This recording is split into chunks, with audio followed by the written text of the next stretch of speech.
The National Weather Service in Peachtree City has issued a severe thunderstorm warning for northeastern Forsyth County in north-central Georgia, northwestern Banks County in northeastern Georgia, southeastern Dawson County in north-central Georgia, Hall County in north-central Georgia, until 11 p.m. Eastern Daylight Time.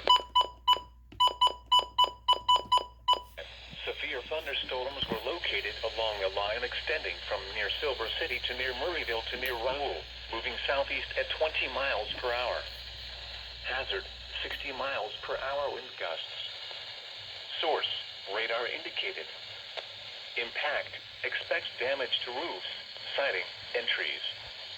Locations impacted include Gainesville, Homer, Oakwood, Lula, Claremont, Gillsville, Doherty, Chastity, Murrayville, Oscarville, Wardle Park, and Hollingsworth.